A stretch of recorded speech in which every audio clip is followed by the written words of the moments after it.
कृष्णा हरे कृष्णा। तर सर्वप्रथम या कार्तिक मासमध्ये ज्याला सनातन गोस्वामी उरू कारकर मास म्हणतात, हा महिना असा आहे की या महिन्यामध्ये जर आपण थोडी जरी भक्ती केली तरी त्याचं आपल्याला प्रचंड रूपामध्ये फळ भगवंत प्रदान करतात। असा हा कार्तिक मास, या कार्तिक मासमध्ये आपण दिव्य श्रीधाम मायापूर येथे आलेलो आहोत। ह्या मायापूर धाममध्ये आपल्या सगळ्यांचं हार्दिक स्वागत आहे आणि फार महत्त्वाचं स्थान आहे हे ब्रह्ममध्व गौडीय संप्रदायासाठी। सर्वप्रथम हे मायापूर धाम हे कशा प्रकारे निर्माण झालेलं आहे हे आपण जाणलं पाहिजे। फार सुंदर भगवान श्रीकृष्णाने 5000 वर्षापूर्वी या वृंदावनमध्ये अनेक लीला केल्या आणि मुख्यतः वेगवेगळ्या 5 रसांमध्ये भगवंत प्रत्येक भक्ताशी आदान प्रदान करत होते आणि सर्वोच्च आदान प्रदान प्रेमाचं माधुर्य रसामध्ये श्रीमती राधाराणी आणि अन्य गोपींबरोबर भगवंत लीला करत होते। एकदा भगवान श्रीकृष्णाने राधाराणीला एक ठराविक वेळ दिली आणि सांगितलं की या कुंज निकुंज इथे आपण भेटू। आणि अशा प्रकारे राधाराणी चांगली सजून धजून त्या ठिकाणी वाट बघत बसली आणि नियमाप्रमाणे भारतीय व्यक्ती उशिरा येतो नाही का, कृष्ण काही वेळेवर पोचले नाही। तास झालं, 1.5 तास झाला, वेळ निघून चाललेली आहे। श्रीमती राधाराणी विचार करू लागली की भगवंत विसरले की काय, परंतु इकडे भगवंतांनी एक वेगळीच लीला सुरू केली होती। भगवंत एका कुंजामध्ये विरजा नावाच्या गोपीबरोबर हसत खेळत होते आणि विरजा नावाची गोपी जी आहे ती भगवंतांना वेगवेगळ्या प्रकारे आनंद देत होती आणि ही गोष्ट श्रीमती राधाराणीला एका शुक त्याच्या जो कोणी दूत आहे त्याने तिला सांगितले। आता राधाराणीला ही ज्यावेळी गोष्ट कळाली की भगवंत दुसऱ्या गोपीबरोबर आहेत, त्यावेळी राधाराणी त्या वनातून निघाली आणि ज्या वनामध्ये ती आहे विरजा आणि भगवान श्रीकृष्ण तिथे ते पोहोचली। जशी त्या वनामध्ये ती प्रवेश करणार तत्क्षणी भगवान श्रीकृष्णाच्या लक्षात आलं, कारण भगवंत अंतर्यामी आहेत, प्रत्येकाच्या हृदयामध्ये परमात्मा रूपाने वास करतात। त्यांनी जाणलं की श्रीमती राधाराणी इकडे येते आहे आणि मग आता काय करावं या उद्देशाने भगवंताने पटकन गायब झाले, तिथून दिसेनाशी झाली। विरजा गोपी विचार करू लागली की आता राधाराणी आल्यानंतर तिला काय उत्तर द्यायचं, त्यामुळे राधाराणी येण्याच्या आत विरजा ही एक नदी झाली आणि नदी होऊन त्या कुंजामधून ती वाहू लागली। इकडे राधाराणी त्या वनामध्ये आली, वनामध्ये तिने पाहिलं की इथे कृष्ण नाही आहेत, विरजा नदी नाही आहे, भगवंत दुसऱ्या कार्यात होते, मग का आले नाहीत, असं अनेक चिंतन चालू असताना ती विचार करत करत गंगा आणि यमुना यांच्या काठावरती आली आणि तिने मग एक सुंदर वन आपल्या मनामध्ये संकल्पित केलं आणि हे मन ज्या संकल्पित मनाद्वारे हे वृंदावन तिने निर्माण केलं। सुंदर सुंदर मालती, वेगवेगळ्या फुलांची वनं, मोठमोठे वृक्ष, मोठमोठे सुंदर सुंदर झरणे, छोटे छोटे वनं, मोठे मोठे वनं, अशा प्रकारे श्रीमती राधाराणीने या दिव्य वनाची निर्मिती केली। आणि मग राधाराणी स्वतः एक सुंदर आभूषण, सुंदर वस्त्र परिधान करून राधाराणीने भगवंतांना आमंत्रित केलं। आता भगवंतांनाही कळालेलं आहे की राधाराणीने इतकं सुंदर वन बनवलेलं आहे, त्यामुळे भगवान श्रीकृष्ण देखील त्या वनामध्ये गेले आणि त्या वनामध्ये त्या वनातला उत्साह बघून वेगवेगळ्या प्रकारचे पक्षी, वेगवेगळ्या प्रकारची फुलपाखरं, वेगवेगळ्या प्रकारचे वृक्ष, त्याला फळं, तो सुगंध, हे बघून भगवान श्रीकृष्णांचं मन देखील अत्यंत भारावून गेलं। आणि मग ज्यावेळी राधाराणीकडे भगवंताने बघितलं तर राधाराणी क्रोधामध्ये होती की भगवंत आले नाहीत वेळेत।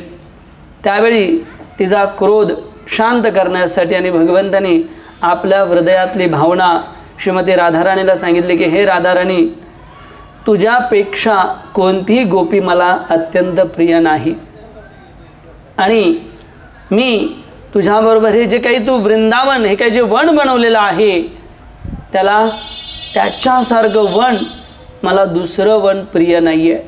आणि म्हणून हे जे वृंदावन आहे हे नवीन वृंदावन आहे आणि म्हणून याला मी नाव देतो नव वृंदावन. आणि म्हणून भगवंतानी त्या वनाला नाव दिलं नव वृंदावन. आणि मग भगवंत म्हणाले की जे कोणी बुद्धिमान आहेत या धामाला नववृंदावनाबरोबर नवदीप म्हटल्याशिवाय राहणार नाहीत. आणि अशा सर्व आकर्षक वनामध्ये जे श्रीमती राधाराणीने स्वतः भगवंताच्या आनंदासाठी बनवलेलं आहे, या वनामध्ये आपण कार्तिक महिन्यामध्ये यात्रेसाठी इथे आलेलो आहोत. बोलो श्रीमती राधाराणी की. आणि म्हणून अशा या दिव्य धामामध्ये आपण प्रवेश करणार आहोत. फार सुंदर शास्त्रांमध्ये वर्णन आहे की हे मायापूर धाम आहे तरी काय. यमुना, भोगवती, अलकनंदा, कावेरी, सरस्वती, ताम्रपाणी, ब्रह्मपुत्रा, शरयू, गंगा, मानसी गंगा, कृतमाला, विद्याधरी, नर्मदा, गोमती, महानदी आणि गोदावरी या 16 नद्यांच्या काठावरती, या 16 नद्यांच्या प्रभावामध्ये आलेलं हे जे तीर्थक्षेत्र आहे, हे तीर्थक्षेत्र आहे मायापूर. या मायापूरमध्ये या 16ही नद्या अविरात्र वाहत असतात. जसं इथे एक नाव आहे अलकनंदा. तर काही वर्षापूर्वी मला वाटतं मी 2003मध्ये प्रथमतः या धामामध्ये आलो होतो आणि मला आठवतं की इथून काही अंतरावरती नदी वाहत होती आणि तिचं नाव होतं अलकनंदा. तिला गंगाही मानलं जायचं. तर अशा 16 नद्या या धामामध्ये वाहत असतात.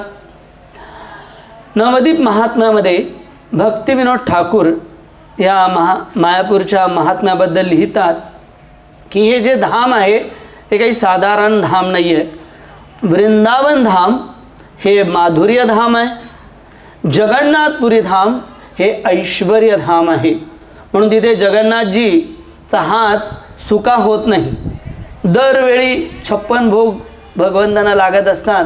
एकदा खाल्ले की हात धुतो न धुतो दुसरे 56 भोग भगवंतांना प्राप्त होतात. आणि अशा प्रकारे ऐश्वर्य धामामध्ये श्री जगन्नाथांची सेवा केली जाते. हे जे नवदीप धाम आहे, भक्तिविनोद ठाकूर लिहितात याला औदार्य धाम म्हटलेलं आहे.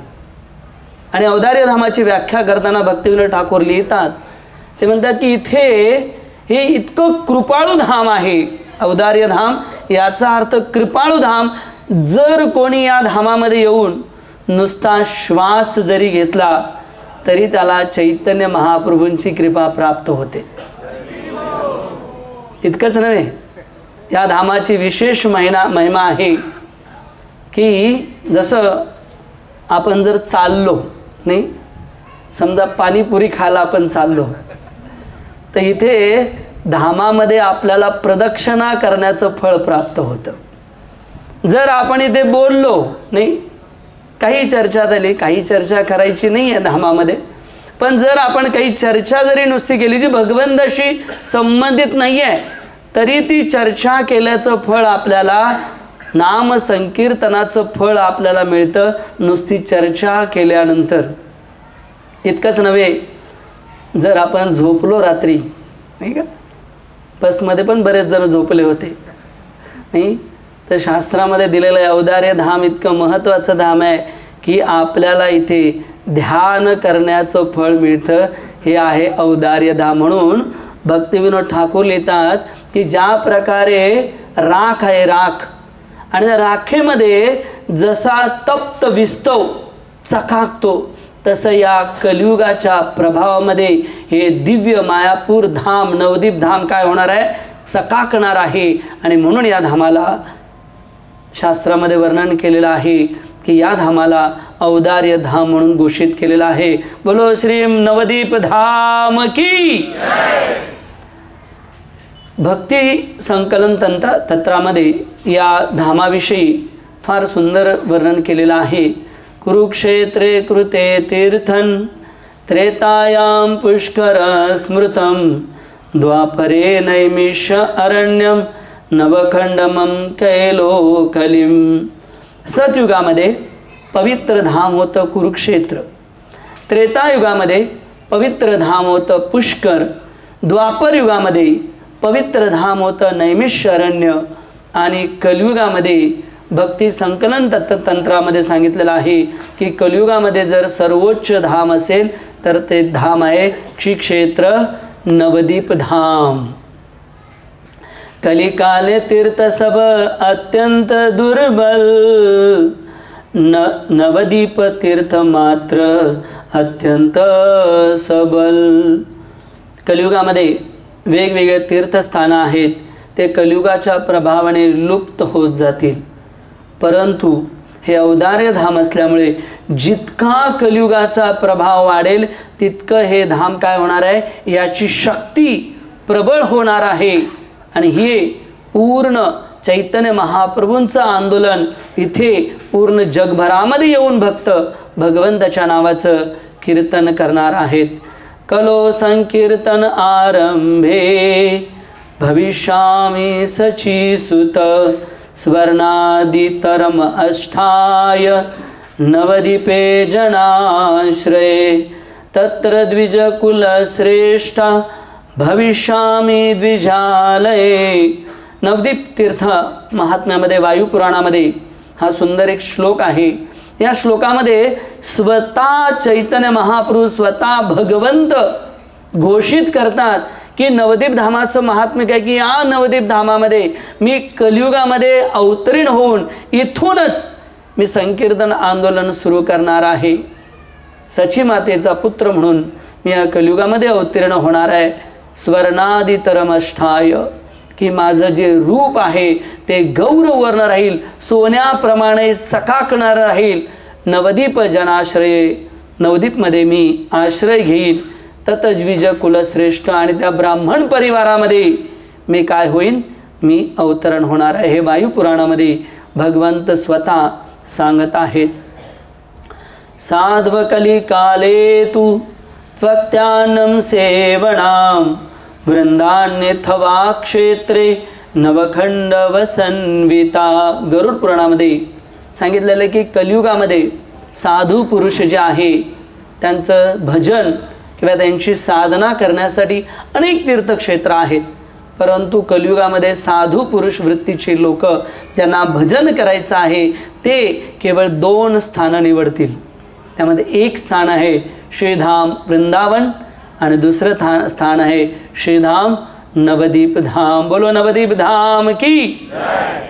स्कंद पुराणामध्ये शिवजी स्वतः या धामाचं गुणगान करताना माता पार्वतीला महत्त्व सांगतात की हे धाम किती प्रभावशाली आहे.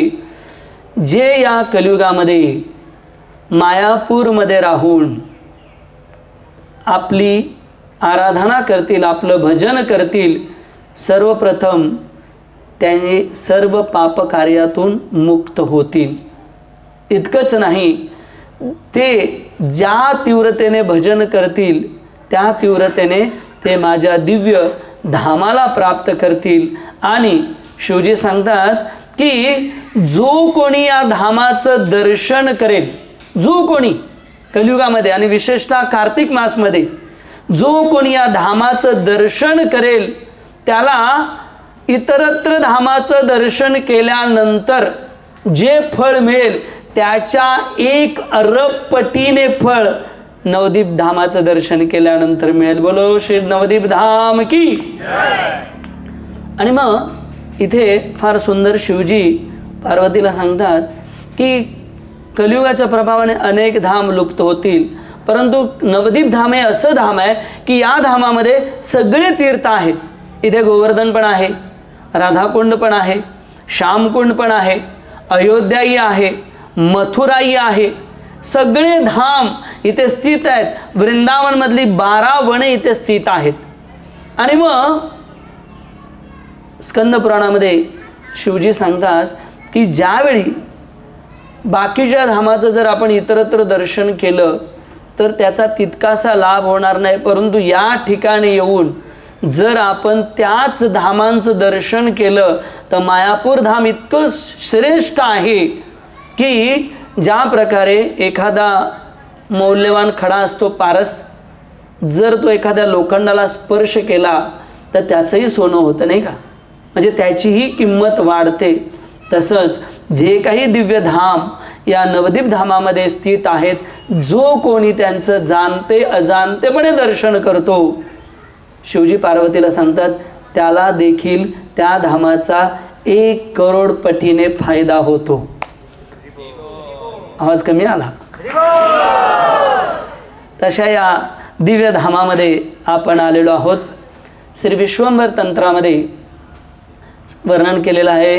गंगाय दक्षिणे भागे नवदीपे मनोहरे कलिपाप विनाशाय सची गर्भ सनातन. शिवजी पार्वतीला म्हणतात गंगेच्या दक्षिण तटावरती रमणीय अशा मनोहर स्थानावर कलियुगातल्या पापांचा नाश करण्यासाठी सची मातेच्या पोटी गौरवर्णीय श्री चैतन्य महाप्रभू या धामामध्ये प्रकट होतील. हे धाम साधारण नाही आहे.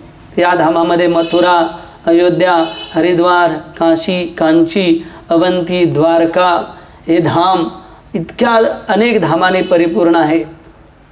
शास्त्रामध्ये वर्णन आहे की हे धाम असं आहे की सतयुगामध्ये नरसिंहदेव देखील या धामामध्ये आले होते. त्रेतायुगामध्ये मोद्रुम द्वीपमध्ये श्रीरामचंद्र या धामांना प्रवेश केले होते. द्वापर युगामध्ये कोलद्वीपमध्ये स्वतः भगवान श्रीकृष्ण या धामामध्ये आले होते आणि स्वतः कलियुगामध्ये गौरांग महाप्रभू या धामामध्ये आलेले होते. तर हे धाम या 4 युगामध्ये 4ही भगवंताच्या वेगवेगळ्या अवतारांनी प्रवेश केलेलं हे दिव्य धाम आहे.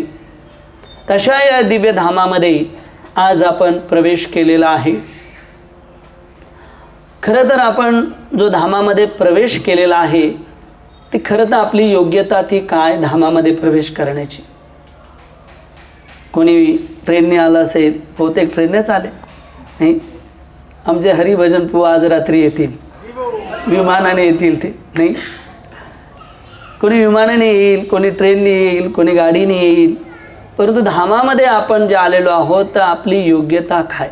खरंच आपण आपल्या योग्यतेमुळे धामामध्ये आलेलो आहोत का? नाही. केवळ आणि केवळ जगद्गुरू श्रील प्रभुपादांच्या आशीर्वादाने आपण या दिव्य धामाला स्पर्श केलेलो आहोत. आपल्या गुरु परंपरेच्या कृपेने आपण या दिव्य धामाला प्रवेश करू शकलेलो आहोत. आपल्या वर्तमान आचार्यांच्या आशीर्वादाने आपण या दिव्य धामाला प्रवेश करू शकलेलो आहोत. म्हणून आपण जे इथे आलेलो आहोत ते तिकीट काढून किंवा काही मॅनेजमेंटला डोनेशन पैसे देऊन आपण आलेलो नाही आहेत. इथे येण्यासाठी विशेषतः गौरांग महाप्रभू, चैतन्य महाप्रभू आणि श्रीमती राधाराणीच्या कृपेने आपण इथे प्रवेश केलेला आहे. जगद्गुरू श्रील प्रभुपाद ज्यावेळी पाश्चात्य देशामध्ये जाण्याआधी जगद्गुरू श्रील प्रभुपाद इथे आले होते. ज्यावेळी 1965ला स्वामी प्रभुपाद निघणार त्याच्या आधी काही दिवस प्रभुपाद इथे आले होते आणि त्यांनी श्रील भक्ती सिद्धांत सरस्वती ठाकूरांच्या चरणी प्रार्थना केली होती. फार सुंदर प्रार्थना आहे ती. त्या प्रार्थनेमध्ये ते लिहितात की चैतन्य महाप्रभूंच्या या आंदोलनाचा पूर्ण जगभर प्रचार करण्याचा आशीर्वाद मला द्या आणि तो प्रचार कार्य संपूर्ण करण्यासाठी मला कोणत्याही परिस्थितीमध्ये सेवा करण्याची शक्ती द्या. योग्य परिस्थितीमध्ये, योग्य वातावरणामध्ये भक्ती करणं, प्रचार करणं फार सोपं आहे. परंतु विपरीत परिस्थितीमध्ये ज्यावेळी मन, इंद्रिय, शरीर सहाय्य देत नाही त्यावेळी भक्ती करणं ही सर्वोच्च उपलब्धी आहे. आणि ही उपलब्धी आपल्याला मिळते केवळ आणि केवळ प्रार्थनेमुळे. आणि म्हणून या धामामध्ये आपण प्रार्थनेने सुरुवात केली पाहिजे. चैतन्य महाप्रभू यांनी भविष्यवाणी केली, पृथ्वी ते आचेत नगरादी ग्राम सर्वत्र प्रचार होय मोर नाम. की या जगामध्ये, पूर्ण जगामध्ये या हरे कृष्णा कृष्णा कृष्णा हरे हरे हरे राम ब्रेकफास्ट कमी झालाय की काय?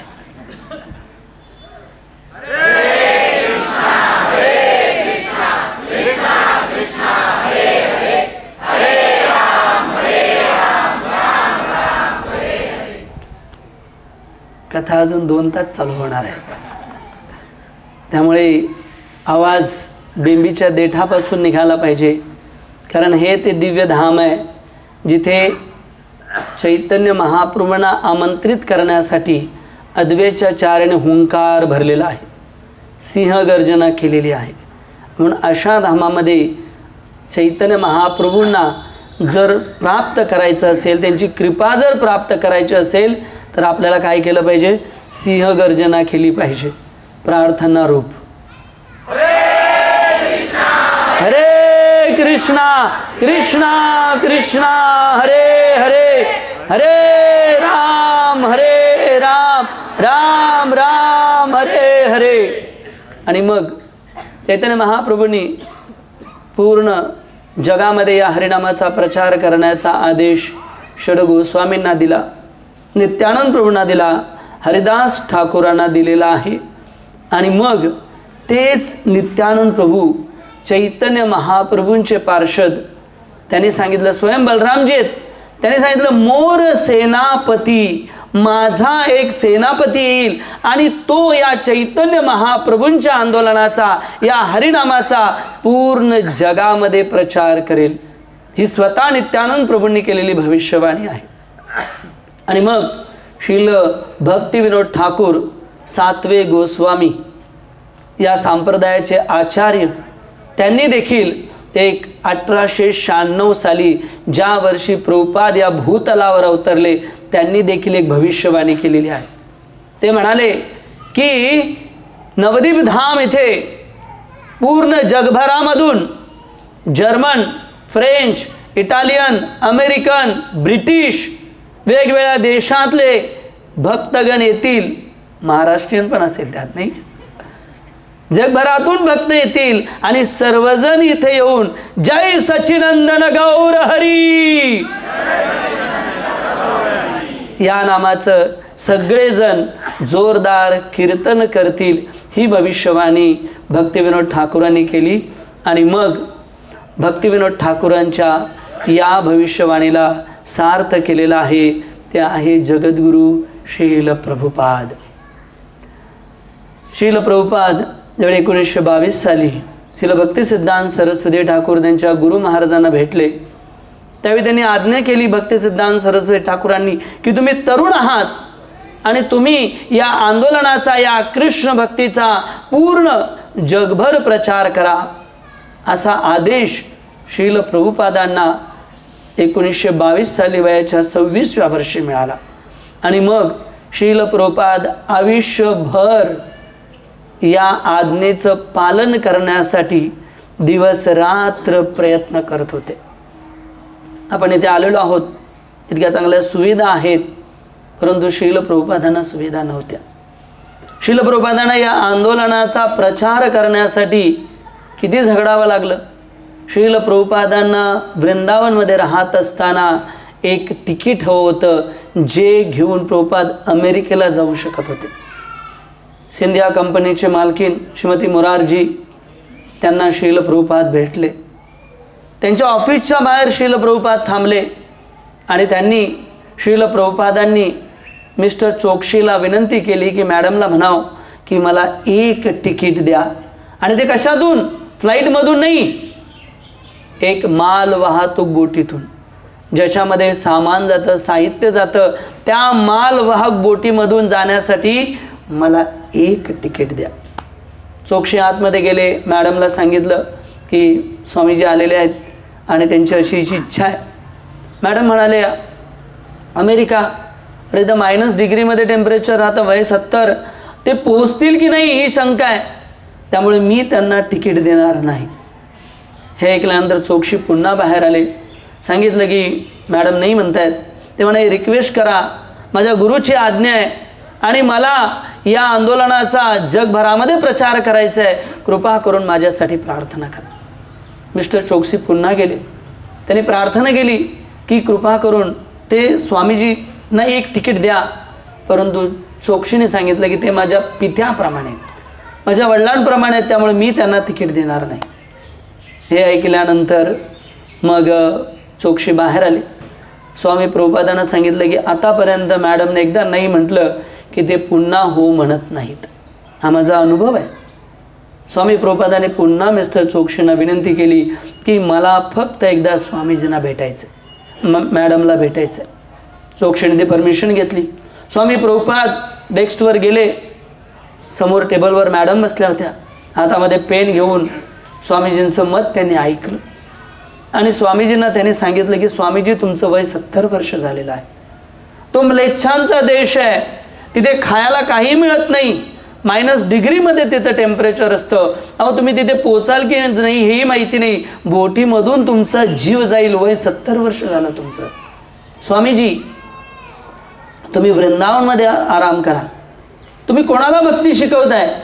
जे म्लेच्छ यवन आहेत, गायींचं मांस खाणार आहेत, त्यांना तुम्ही भक्ती शिकवणार आहेत.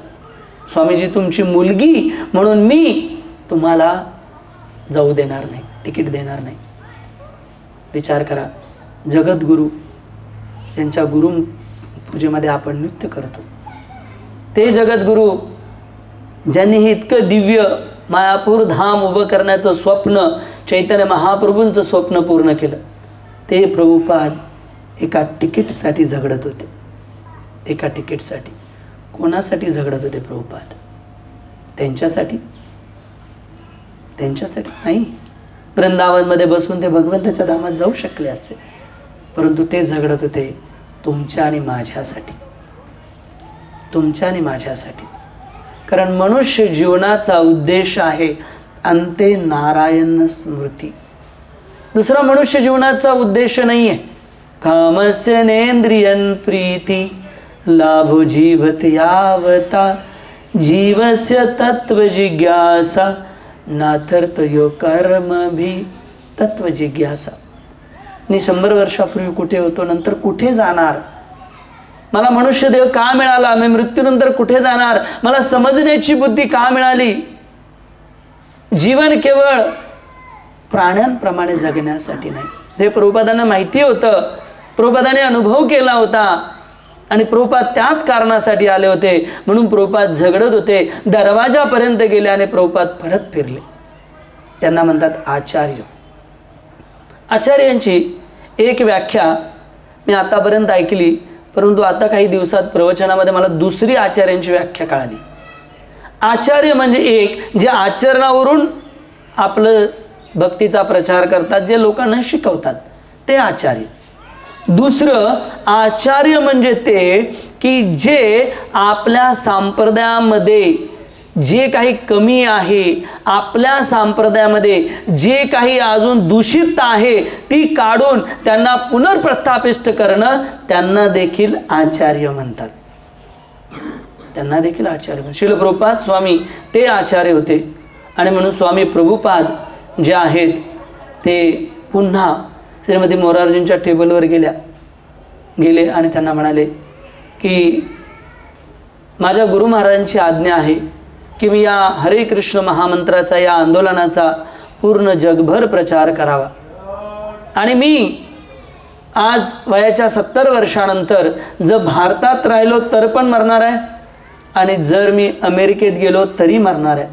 मृत्यू तर दोन्ही ठिकाणी आहे, फक्त अंतर एवढंच आहे की जर मी इथे मेलो तर मला पश्चाताप होईल की मी गुरुची सेवा न करता मृत्यूला प्राप्त झालो. पण मी तिथे गेलो तर गुरुच्या आज्ञेचं पालन म्हणून मला भीष्म पितामहासारखा मृत्यू येईल, युद्धामध्ये मृत्यू येईल. म्हणून माझी इच्छा आहे की या मुलीला विनंती आहे की मला एक तिकीट तुम्ही द्यावं. आणि मग श्रीमती मोरारजी यांनी थोडा वेळ विचार केला, शांत झाल्या, स्तब्ध झाल्या. प्रभुपादांच्या नजरेमध्ये ती करुणता तिने पाहिली. प्रभुपादांचे ते हृदयदावर वाक्य त्यांनी ऐकले. आणि भगवंत प्रत्येकाच्या हृदयामध्ये परमात्मा रूपाने आहेत.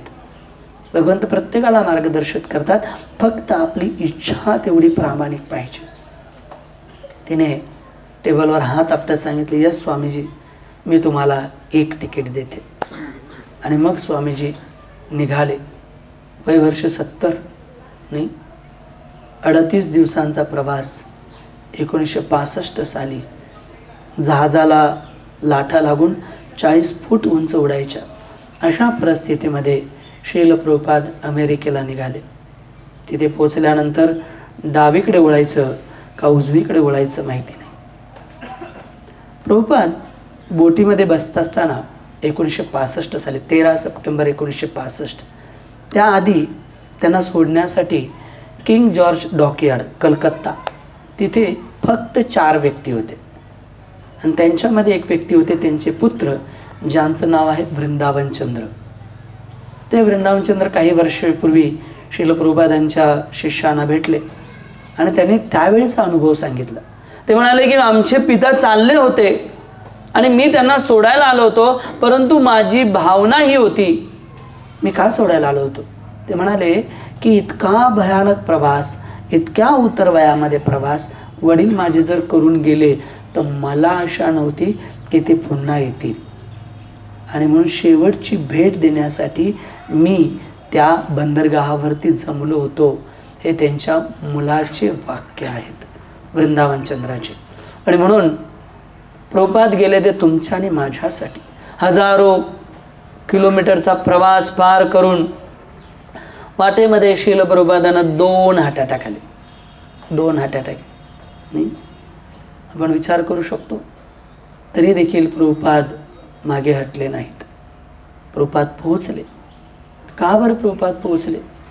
या धामामध्ये आपण आलेलो आहोत, तर हे धाम जे आहे ते परिपूर्ण जर अनुभव करायचा असेल तर आपल्याला भक्तीमधला विश्वास दृढ करावा लागेल. नाहीतर फक्त आय मसाज होऊन जाईल. व आदिव्य मंदिर, पंचतत्व, नरसिंहदेव, हरी बोल हरी बोल, कीर्तन सुंदर, मृदंग सुंदर, हरी बोल, आय मसाज होऊन जाईल. जर आपल्याला ते धाम अनुभव करायचं असेल तर प्रभुपादांच्या चरणाचं अनुगमन करत आपला देखील विश्वास या 4 गोष्टींवरती वाढला पाहिजे. ती आहे यात्रेची परिपूर्णता. सगळ्यात पहिलं प्रभुपादांचा विश्वास होता परंपरेवरती. आपली जी परंपरा आहे, म्हणून जाण्याआधी प्रभुपाद इथे आले, शांतीपूर्ण आले होते. प्रभुपाद शांतीपूर्ण आले. इथे त्यांनी प्रार्थना केल्या. इथले त्यावेळचे गोस्वामी त्यांना भेटले. ते रडत होते. ते म्हणाले रोज 64 माळांचा जप स्वामी प्रभुपादांनी इथे केलेला आहे. आणि ते म्हणाले की मी जे पाश्चात्य देशामध्ये चाललेलो आहोत, माझी योग्यता नाही आहे.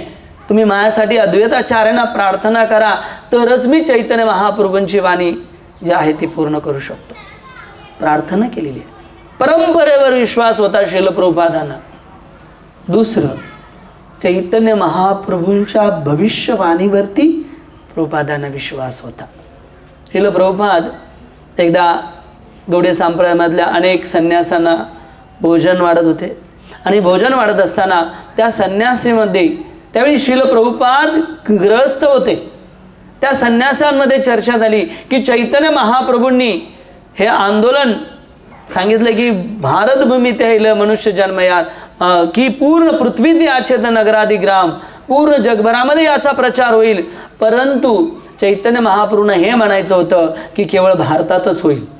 कारण भारताच्या बाहेर भक्तिसिद्धांत सरस्वती ठाकूरांनी 3 शिष्यांना पाठवलं होतं. लंडनमध्ये ते काहीच करू शकले नव्हते. त्यामुळे त्यांचं असं मत असेल की भारतामध्येच प्रचार व्हावा. आणि मग सगळे संन्यासी उठले, संन्यासी निघाले. त्यावेळी स्वामी प्रभुपाद ज्यावेळी ते गृहस्थ होते ते म्हणाले की चैतन्य महाप्रभूंनी जी भविष्यवाणी केलेली आहे ती सत्य झाल्याशिवाय राहणार नाही. आणि भक्तिसिद्धांत सरस्वती ठाकूरांचा एक शिष्य तो पूर्ण केल्याशिवाय राहणार नाही. आता सगळे संन्यासी शिष्य बसले होते.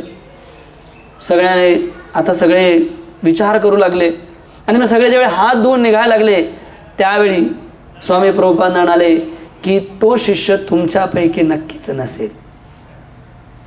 विश्वास चैतन्य महाप्रभूंच्या या आंदोलनावर विश्वास होता श्रील प्रभुपादांचा. तिसरं, त्यांच्या गुरुवर विश्वास होता. भक्तिसिद्धांत सरस्वती ठाकूर यांच्यावर विश्वास होता. जेव्हा त्यांना विचारलं की तुमच्या गुरूंबद्दल सांगा, ते म्हणाले he is a gentleman, he is a Vaikunth man. हे साक्षात वैकुंठातून आलेले व्यक्ती होते.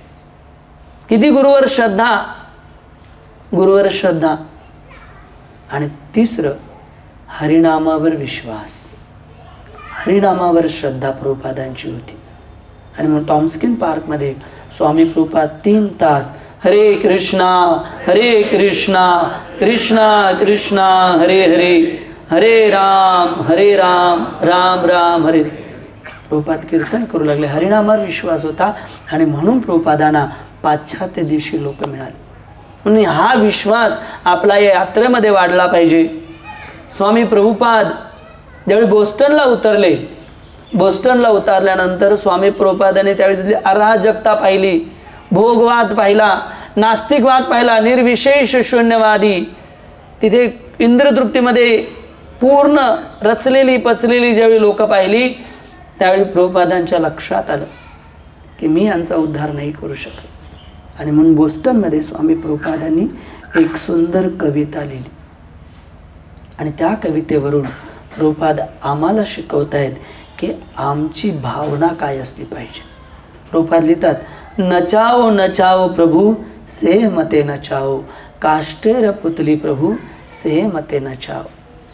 की भगवंता, मी ज्या प्रकारे कठपुतली धाग्यावर एखाद्याच्या नाचते, त्याच प्रकारे तुम्ही मला नाचवा. माझ्यामध्ये काही योग्यता नाही आहे, म्हणून तुम्ही केवळ मला नाचवा, दास या भावनेत नाचवा.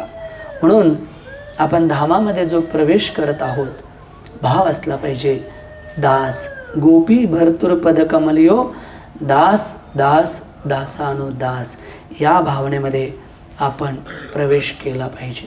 आणि श्रील प्रभुपाद त्यांच्या सगळ्या जीवनचरित्राचा जर अभ्यास केला तर आपल्याला एकच गोष्ट त्यांच्या जीवनावरून मिळते पाहण्यासाठी, संसिद्धी हरितोषणम. आपल्या प्रत्येक कार्याचा उद्देश असला पाहिजे भगवंताची संतुष्टी, अन्यथा दुसरं काही नाही. जोपर्यंत आपल्या कार्याचा उद्देश स्वतः राहणार, आत्मेंद्रिय प्रीतिवांछा तारे बले काम, कृष्णेंद्रिय प्रीतिवांछा तारे बले प्रेम. जोपर्यंत आपला इंद्रिय तृप्तीमध्ये आपली इच्छा राहणार, तोपर्यंत या भौतिक जगातलं काम जो आहे तो वाढतच जाणार आहे. आणि म्हणून आपल्याला शुद्ध व्हायचं असेल तर आपल्या जीवनाचा उद्देश संसिद्धी हरितोषणम हाच राहिला पाहिजे. परंतु दुर्भाग्यवश कलियुगाच्या प्रभावामुळे ही जी भावना आहे, कृष्ण भावना, ती कोमजून गेलेली आहे. ही जी भावना आहे, नित्य सिद्ध कृष्ण प्रेम साध्य कबुणाय श्रवणादी शुद्ध चित्ते करिये हृदय, की आपल्या हृदयामध्ये ते कृष्ण प्रेम आहे, शाश्वत आहे. परंतु कलियुगाच्या प्रभावाने, अनर्थाच्या प्रभावाने ते झाकलं गेलेलं आहे, झाकलं गेलेलं आहे. आणि म्हणून जीवेर स्वरूप होय कृष्णेर नित्यदास. ज्या प्रकारे मिठाचा धर्म आहे खारट लागणे, मिरचीचा धर्म आहे तिखट लागणे, साखरेचा गुणधर्म आहे गोड लागणे, तसा प्रत्येक जीवाचा गुणधर्म आहे भगवंताची प्रेममयी सेवा करणं. आणि जोपर्यंत तो प्रेममयी सेवा करणार नाही, तोपर्यंत या भौतिक जगामध्ये भगवंताशी आपलं नातं विसरलेलं असल्यामुळे जीवात्मा भ्रमित अवस्थेमध्ये फिरत राहील. नित्य प्रेम आहे आपल्या हृदयामध्ये, परंतु विसरल्यामुळे आपण भ्रमित अवस्थेमध्ये फिरत राहू आणि आपण कोण आहोत हेच आपल्याला उमजणार नाही. आपण केवळ स्वतःला हे शरीर समजून या शरीराच्या संपर्कामध्ये अहम ममेती जे काही आहे ते माझं आहे आणि या द्वंद्वामध्ये आपण कार्य करत राहू. आणि ह्याचा परिणाम काय होणार आहे? आज आपण जगामध्ये सर्वत्र बघत आहोत, याचा परिणाम प्रत्येक व्यक्ती चिंतेत आहे, प्रत्येक व्यक्ती फ्रस्ट्रेट आहे, प्रत्येक व्यक्ती दुःखामध्ये आहे. कालच सकाळी एक व्हॉट्सॲप मेसेज आला.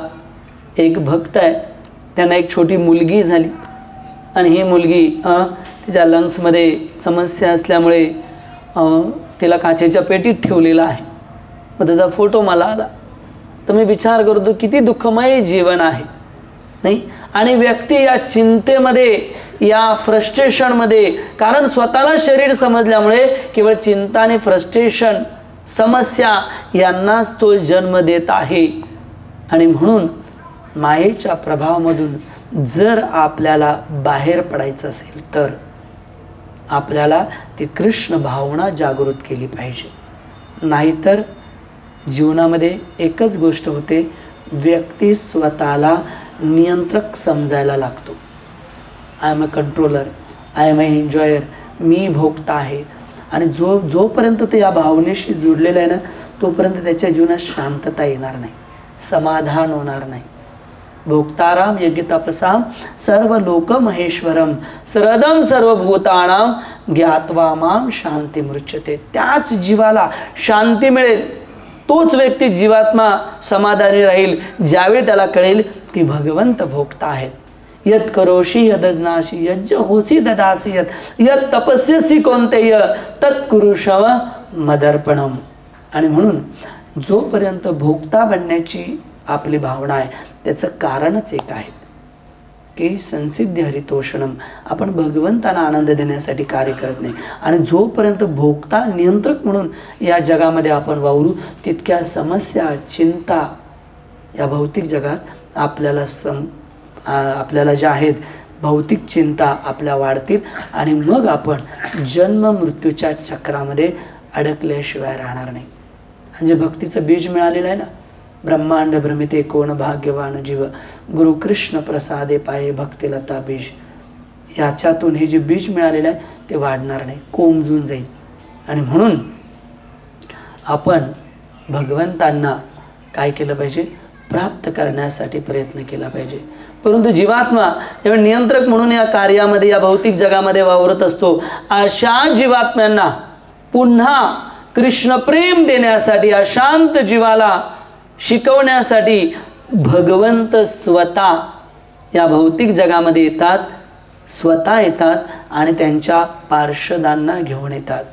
पंचतत्वात्मकं कृष्णं भक्तरूप स्वरूपकं भक्तवतारं भक्ताख्यं नमामि भक्तशक्तिकं. स्वतः भगवंत या भूतलावर येतात. का? जीवेर लालसा इति उती धाय. जीवेच्या लालसेने, मायेच्या प्रभावाने जीवात्मा इतरत्र भटकत आहे. या जीवात्म्यांना आकर्षित करण्यासाठी भगवंत स्वतः या भौतिक जगामध्ये स्वतः येतात. पंचतत्वात्मकं कृष्ण भक्त रूप, स्वयं नित्यानंद प्रभू भक्त रूप भगवंताचं दुसरा अवतार अवतीर्ण होतात. आणि त्याचबरोबर महाविष्णू आणि सदाशिव यांचं एक्सपान्शन स्वतः अद्वैताचार्य या भौतिक जगामध्ये प्रकट होतात. आणि त्याचबरोबर गदाधर पंडित शक्ती भगवंताची आणि शिवा जय श्री कृष्ण चैतन्य प्रभू नित्यानंद श्री अद्वैत गदाधर शिवास हे स्वयं भगवंताचे भक्त या भौतिक जगामध्ये अवतीर्ण होतात. कशासाठी? नमो महावदन्याय कृष्ण प्रेम प्रदायते कृष्णाय कृष्ण चैतन्य नामिने गौरत्विषे नमः. स्वयं भगवंत नमो महावदन्याय या युगामध्ये येऊन भगवंत केवळ दया करत नाहीत, दया वाटतात, प्रचुर मात्रामध्ये वाटतात. नमो महावदन्याय कृष्ण प्रेम जे कुठल्याही अवतारामध्ये दिलं नव्हतं ते कृष्ण प्रेम या कलियुगामध्ये देण्यासाठी स्वयं 500-550 वर्षापूर्वी भगवंत या भूतलावरती अवतीर्ण होतात. आणि केवळ बद्ध जीवांना आकर्षित करण्यासाठी नाही, आपल्या आचरणावरून भक्ती कशी करावे आपणे आचार्य शिकायो, की आपल्या आचरणावरून चैतन्य महाप्रभू शिकवतात की एका साधकाने भक्ती कशी केली पाहिजे, कशी भक्तीमध्ये तीव्रता असली पाहिजे. म्हणून श्रील प्रभुपाद चैतन्य चरितामृतमध्ये एका तात्पर्यामध्ये फार सुंदर लिहिलं की भक्ती म्हणजे नक्की काय, भक्ती म्हणजे नक्की काय. आपण भक्ती करतोय, साधना करतोय, जप करतोय, सत्संगाला येतोय आहोत, तर ते लिहितात की ज्यावेळी आपण खरंच स्वतःशी प्रामाणिक आणि गंभीर राहू, नीट लक्षात घ्या, स्वतःशी प्रामाणिक आणि गंभीर राहू. आणि तिसरं, जोपर्यंत भक्तीमध्ये आपला उद्देश अहेतुकी नसेल, अहेतुकी म्हणजे त्याच्यामध्ये काही मोटिव्ह नसला पाहिजे, धनम देई, पुत्रम देई, जनम देई, नाही हे देई ते देई, नाही, जोपर्यंत आपला तो उद्देश राहील तोपर्यंत ती भक्ती होणार नाही. आणि म्हणून प्रभुपाद लिहितात की या 3 गोष्टी, एक प्रामाणिक असलं पाहिजे, दुसरं गंभीर असलं पाहिजे, आणि तिसरं भक्तीमध्ये कुठला उद्देश नसला असला पाहिजे. आश्लिष्यवा पादरताम पिनष्टुमाम अदर्शनाम मर्मताम करोति वा यथा तथा वा विदधातु लंपटो मत प्राणनाथस्तु सैवनापार. भगवंता तू प्रेमाने आलिंगन कर किंवा मला दूर लोट, परंतु माझ्यासाठी आश्रयस्थान केवळ आणि केवळ तुम्हीच राहणार आहात. ही आहे भक्ती. भक्तीमध्ये आल्यानंतर पूजा, लाभ, प्रतिष्ठा आपोआप आपल्याबरोबर येणार. उन्ही पूजा, लाभ, प्रतिष्ठा न धनम ना जनम ना सुंदरीम कविताम वा जगदीश कामे. मला याची कशाची अपेक्षा नाही. जन्म जन्मांतर मला दास दास दासानुदास या भावनेमध्ये सेवा करण्याची चेतना निर्माण हो, चेतना भगवंत प्रदान करू, ही आहे भक्ती. आणि म्हणून जोपर्यंत आपण या भक्तीला प्राप्त करण्यासाठी प्रयत्न करणार नाही, अशा प्रकारची भक्ती करणार नाही, तोपर्यंत हे जे दिव्य धाम आहे ना, ते आपल्या हृदयामध्ये अनुभव प्रदान करणार नाही, साक्षात्कार प्रदान करणार नाही. आणि म्हणून, कारण आपण जे करत आहोत ते साधारण नाही. गोलोकेर प्रेम धन हरिनाम संकीर्तन, हे गोलोकचं प्रेम धन आहे, जे चैतन्य महाप्रभू आपल्याला देण्यासाठी आलेले आहेत. आणि हे प्राप्त करायचं असेल तर आपल्याला गंभीर राहावं लागेल, प्रामाणिक राहावं लागेल, कुठलाही उद्देश या हृदयामध्ये ठेवला नाही पाहिजे. आणि म्हणून भगवंत या भूतलावर अवतीर्ण होतात. चैतन्य महाप्रभू या भौतिक जगामध्ये अवतीर्ण होण्याचे 3 आंतरिक कारण आहेत आणि 3 बाह्य कारण आहेत. नीट लक्षात घ्या. आज आपण 3 बाह्य कारण याच्यामधल्या एका कारणावरती चर्चा करण्याचा प्रयत्न करणार आहोत. सगळ्यात पहिलं कारण, चैतन्य महाप्रभू हरे कृष्णा कृष्णा कृष्णा हरे हरे, हरे राम राम राम हरे. 3 बाह्य कारण आहेत चैतन्य महाप्रभू या भूतलावर अवतीर्ण होण्याचं. एक, यदा यदा धर्मस्य ग्लानिर्भवति भारत. प्रत्येक युगामध्ये भगवंत अवतीर्ण होत असतात काहीतरी युगधर्माची स्थापना करण्यासाठी. कृतोध्यायत विष्णू त्रेतायाम यजतो मखै द्वापरे परिचर्यायाम कलो तद हरी कीर्तनात.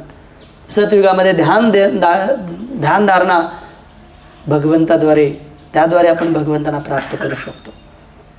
त्रेतायुगामध्ये यज्ञ, द्वापर युगामध्ये मूर्तीपूजा आणि कलियुगामध्ये युगधर्म प्रस्थापित करण्यासाठी चैतन्य महाप्रभू अवतीर्ण झाले. या कलियुगामध्ये युगधर्म आहे कीर्तन. कोणतं कीर्तन? हरे कृष्णा कृष्णा कृष्णा हरे हरे, हरे राम राम राम हरे हरे. या महामंत्राचं उच्चारण करून युगधर्म प्रस्थापित करण्यासाठी चैतन्य महाप्रभू आले. पहिलं कारण. दुसरं कारण, हा महामंत्राचा जप केल्यानंतर उन्नत उज्ज्वल रस आपल्याला काय प्राप्त होणार आहे? कृष्ण प्रेम प्राप्त होणार आहे. आणि हे कृष्ण प्रेम देण्यासाठी स्वयं भगवंत अवतीर्ण झालेले आहेत. कारण हे ना आधीच्या युगामध्ये कोणी दिलं होतं, ना नंतरच्या युगामध्ये कोणी देणार आहे. आपण चर्चा करणार आहोत की ब्रह्माजींच्या एका दिवसामध्ये एकदाच कृष्ण अवतीर्ण होतात आणि तदनंतर स्वतः चैतन्य महाप्रभू अवतीर्ण होतात उन्नत उज्ज्वल रस कृष्ण प्रेम देण्यासाठी. म्हणजे दुसरं कारण जे आधीच्या अवतारात दिलं नव्हतं आणि जे हरे कृष्ण महामंत्राने प्राप्त होणार आहे ते उन्नत उज्ज्वल रस कृष्ण प्रेम देण्यासाठी भगवंत अवतीर्ण झाले. आणि तिसरं कारण फार महत्त्वाचं आहे, अद्वैत आचार्यांच्या प्रार्थना.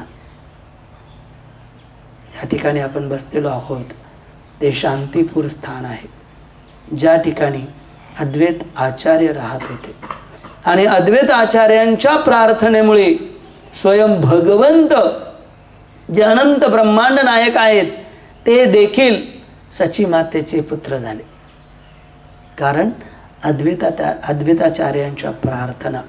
आणि म्हणून या ठिकाणी आपण जे बसलेलो आहोत याच ठिकाणी अद्वैताचार्यांचं एक नाव अद्वैत सिंह, त्यांचं अजून एक नडा चैतन्य चरितामृतमध्ये कृष्णराज कविराज गोस्वामीला त्यांचं एक नाव आहे नडा म्हणजे की बेंबीच्या देठापासून ते ओरडले भगवंतांना प्राप्त करण्यासाठी. अद्वैत सिंह कारण सिंहाप्रमाणे त्यांनी गर्जना केलेली आहे आणि त्या गर्जनेमुळे स्वयं भगवंत या भूतलावरती प्रकट झालेले आहेत. आणि म्हणून आज आपण श्री अद्वैताचार्यांच्या जीवनचरित्रामधल्या अनेक घटनांची चर्चा आपण करणार आहोत. काय आपण तयार आहात त्या चर्चेसाठी? आवाज जरा कमी आला. थँक्यू, फार फार धन्यवाद. तर अद्वैताचार्य ते कोण आहेत आधी नीट लक्षात घ्या. त्याचबरोबर भगवंत या कलियुगामध्ये कधी अवतीर्ण होतात याविषयी सुंदर वर्णन केलेलं आहे. 4 युग आहेत, सतयुग, त्रेतायुग, द्वापरयुग आणि कलियुग. ते जे 4 युग आहेत या 4 युगांचा एक कल्प होतो.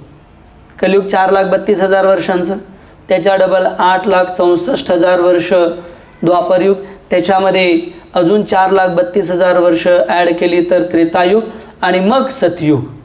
तर असं 4 युगांचं एक कल्प होतं.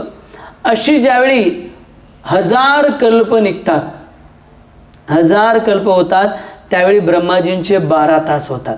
नीट लक्षात घ्या. ब्रह्माजींचा दिवस होतो आणि पुन्हा असे 1000 कल्प झाल्यानंतर ब्रह्माजींचे रात्रीचे 12 तास होतात. म्हणजे ब्रह्माजींचे 24 तास म्हणजे 2000 कल्प. आणि असे ब्रह्माजी 365 दिवसांचाच महिना असतो, असे ब्रह्माजी 100 वर्ष जगतात.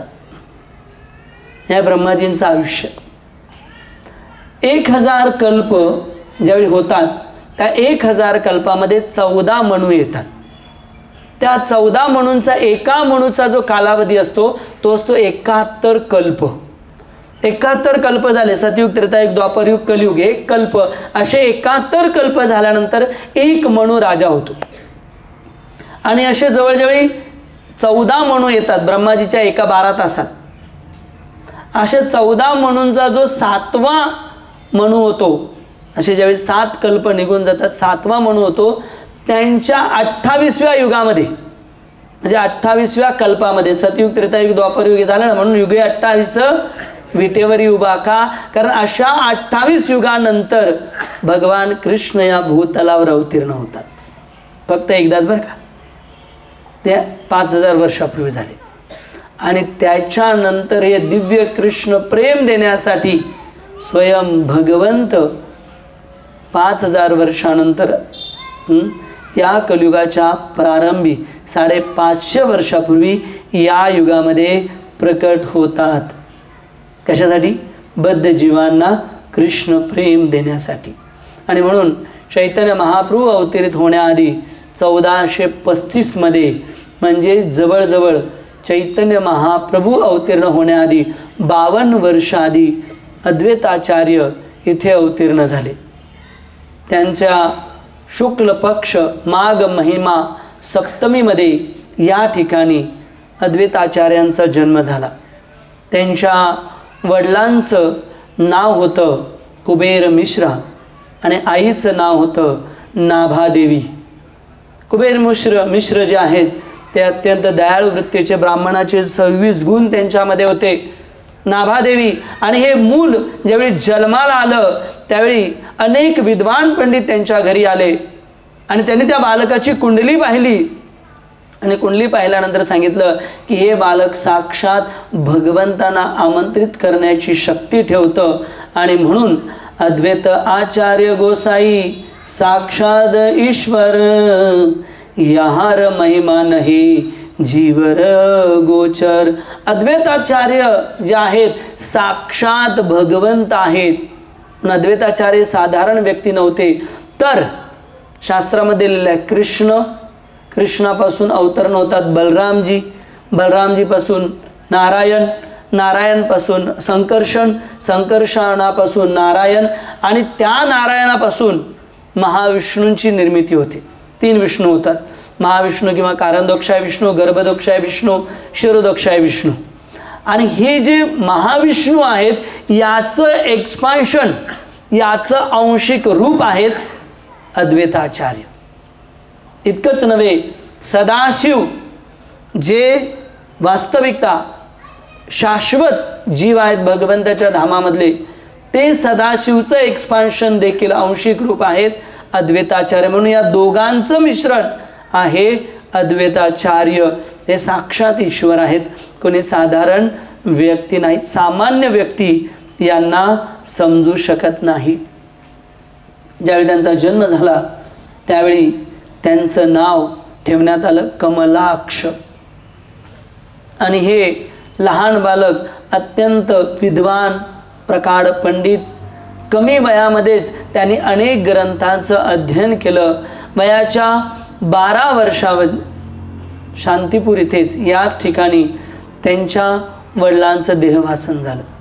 त्यांच्या आईचंही लवकरच देहासन झालं आणि 12 वर्ष हे कमलाक्ष अनाथ झाले.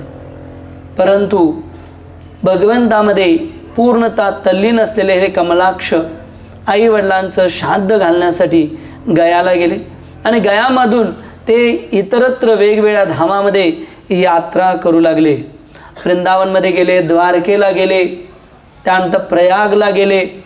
अनेक धामाची यात्रा करत करत ते वृंदावनमध्ये आले. वृंदावनमध्ये एक अजूनही स्थान आहे, आजही ते स्थान आहे, ज्याला म्हटलं जातं अद्वैत वट. त्या ठिकाणी राहून ते भगवंतांच्या दिव्य लीलांचं स्मरण, श्रवण आणि कीर्तन करू लागले. मनामध्ये इच्छा होती की एक प्रामाणिक गुरूंचा आश्रय मला घ्यायचा आहे.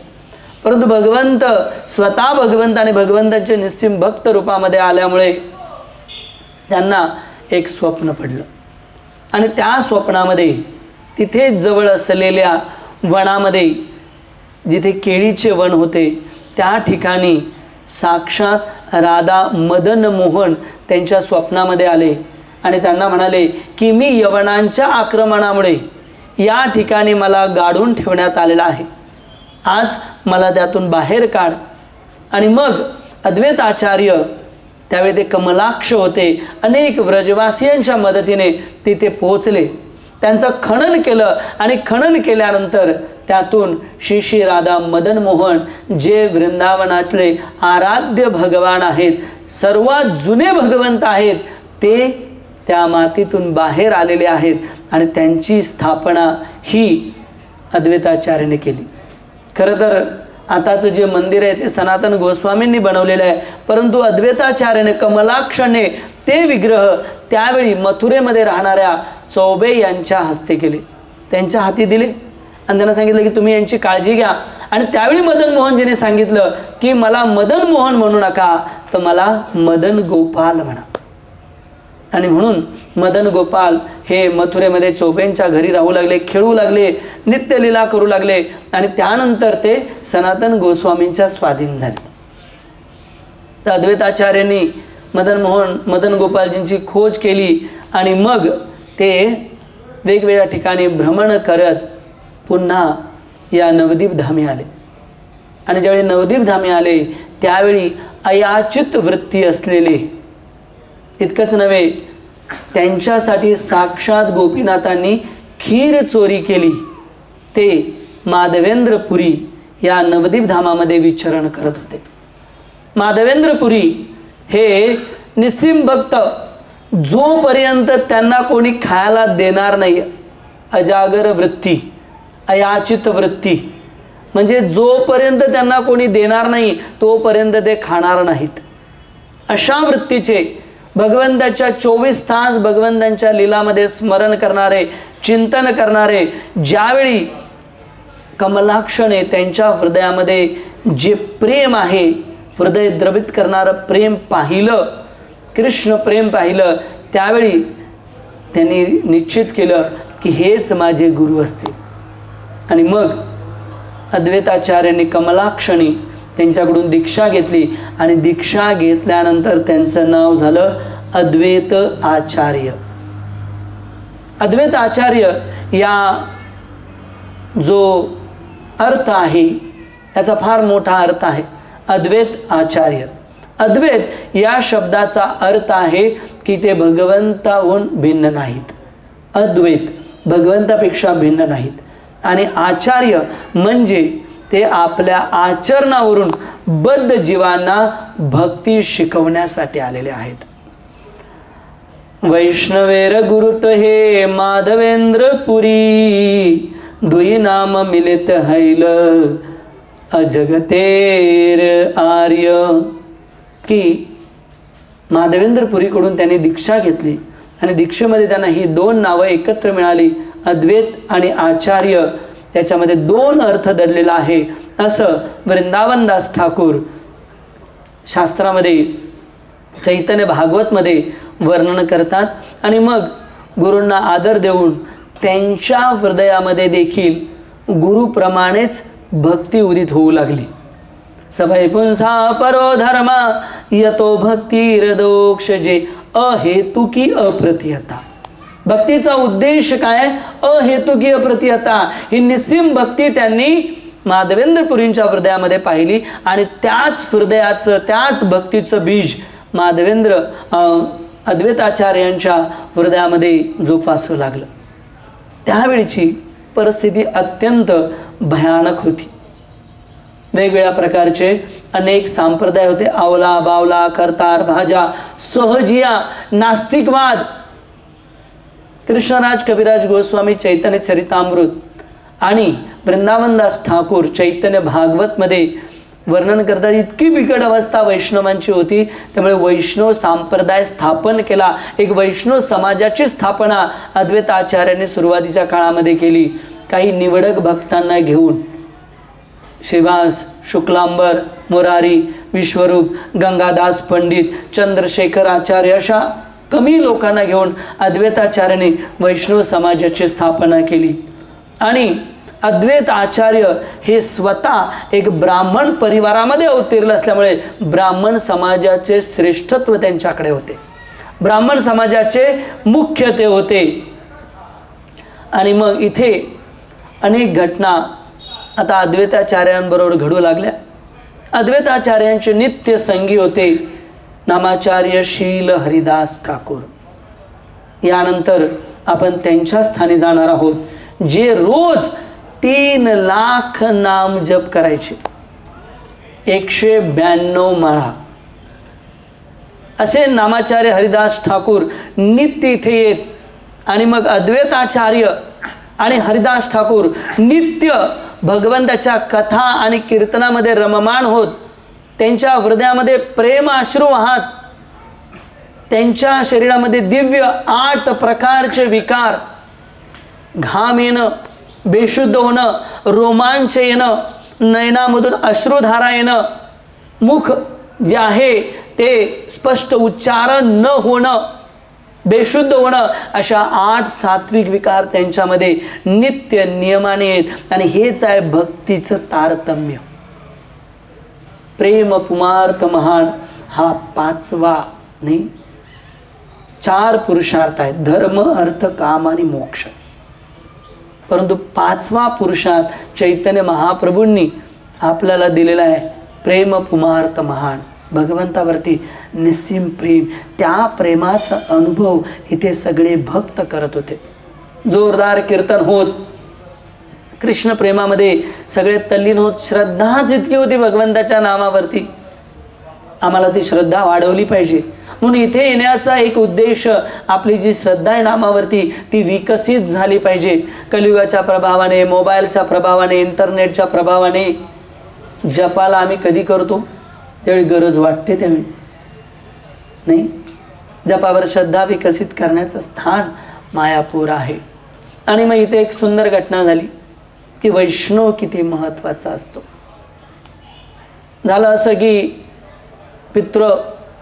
पितृमास आला, ज्यावेळी पितरांना आपण भोजन देतो त्यावेळी इथे ब्राह्मण होते, अद्वैताचार्य, साधारण व्यक्ती नव्हते, ब्राह्मणांचे मुख्य होते. त्यावेळी इथे हजारो ब्राह्मण होते आणि हजारो ब्राह्मणांच्या समक्ष श्राद्धपत्र आपल्या भगवंतांना त्याने अर्पण केलं. वेगवेगळे व्यंजन बनवले होते आणि आता सगळ्यांची दृष्टी होती की आता हे श्राद्धपत्र ते कोणाला अर्पण करतात. त्यावेळी नामाचार्य हरिदास ठाकूर यवन परिवारामध्ये होते, मुसलमान परिवारामध्ये जन्म झालेले, 3 लाख नामजप करत होते. अद्वैताचार्यांनी ते श्राद्धपत्र जे आहे ते नामाचार्य हरिदास ठाकूरांच्या समोर ठेवलं. सगळे ब्राह्मण बघू लागले की अरे हे काय, ब्राह्मण समाजामध्ये आम्ही असताना हे यवनाला. अद्वैताचार्य ज्यावेळी श्राद्धपत्र नामाचार्य हरिदास ठाकूरांच्या समोर ठेवलं त्यावेळी हरिदास ठाकूर नम्रतेने म्हणाले, अद्वैताचार्य काय करताय? मी यवन कुळामध्ये माझा जन्म झालेला, मी ब्राह्मण नाही आहे. त्यावेळी ही ती ठिकाण आहे. वैष्णव किती महत्त्वाचा आहे, म्हणून प्रत्येक वैष्णवाला आपण जपलं पाहिजे, प्रत्येक वैष्णवाची आपण काळजी घेतली पाहिजे. अद्वैताचार्य म्हणाले की हे हरिदास ठाकूर, ज्यावेळी 1 करोड ब्राह्मण, यावेळी 1 करोड ब्राह्मण यांचं भोजनाचं फळ आपल्याला त्यावेळी मिळतं ज्यावेळी आपण 1 वैष्णवाला भोजन घालतो, 1 वैष्णवांना भोजन देतो. आणि म्हणून तुम्ही वैष्णव आहात, नित्य निरंतर भगवंताच्या नावाचा जप करत असता, म्हणून याचा अधिकार केवळ आणि केवळ तुमचा आहे. आणि सगळ्यांनी त्यावेळी हरी हरी म्हणून हरिदास ठाकूरांनी नम्रपणे ते श्राद्धपत्र स्वीकार केलेला आहे. अनेक कलियुगामध्ये शास्त्रामध्ये दिलेला आहे की कलियुगाचा प्रभाव त्यावेळी इतका वाढला. कलो दोष निधे राजन, ही कलियुग इतकं दोषांचं सागर आहे. वेगवेगळे संप्रदाय, अनेक प्रकारचे अपसंप्रदाय इथे निर्माण झाले. प्रत्येक व्यक्ती दुर्गा पूजेमध्ये लागला.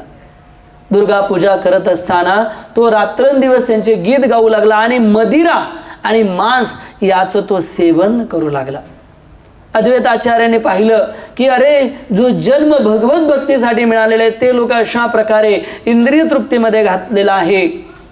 वैष्णवांचे जे हृदय असताना तितिक्ष्वा कारुणिका श्रद्धम सर्व देहिनाम, त्यांच्या हृदयामध्ये दया असते, प्रेम असते, बद्ध जीवांप्रती. वैष्णव जे ते परदुःखी असतात, त्यावेळी दुसरे दुःखित होतात. दुसरे ज्यावेळी मायेमध्ये असतात त्यावेळी त्यांना दुःख होतं की हा मायेतून कधी बाहेर येईल.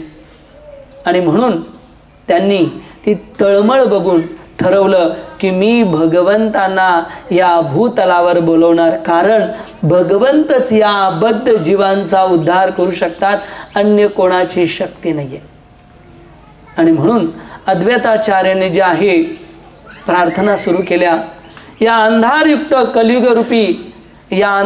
कलियुगामध्ये कृष्णरूपी सूर्याचा प्रकाश व्हावा. आणि म्हणून गौतमी तंत्रामध्ये वर्णन केलेलं आहे की ज्यावेळी एखादा साधक शालिग्राम शिला, तिला गंगाजल आणि तुलसी दल अर्पण करेल, कोणत्या भावनेने? करुणेच्या भावनेने गंगाजल आणि तुलसी पत्र अर्पण करेल आणि जोरात हुंकार देईल, तीव्र भावनेने, आतुरतेने ज्यावेळी तो भगवंतांना बोलवेल. गौतमी तंत्रामध्ये दिलेला आहे की भगवंत त्या भक्ताच्या इच्छा पूर्ण करण्यासाठी प्रकट होतील. आणि मग अद्वैताचार्य गोसाईर महिमा अपार, यार हुंकारा केलं चैतन्य अवतार. अद्वैताचार्यांचा महिमा कृष्णराज कविराज गोस्वामी लिहितात अपार आहे. त्यांनी हुंकार, बेंबीच्या देठापासून त्यांनी काय केलेलं आहे, हुंकार दिलेला आहे. हरे Krishna Krishna Krishna Hare Hare,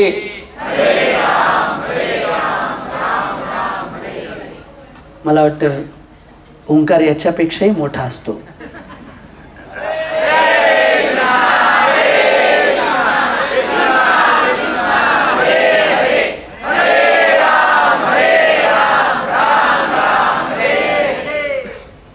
much much loudly please. हरे कृष्णा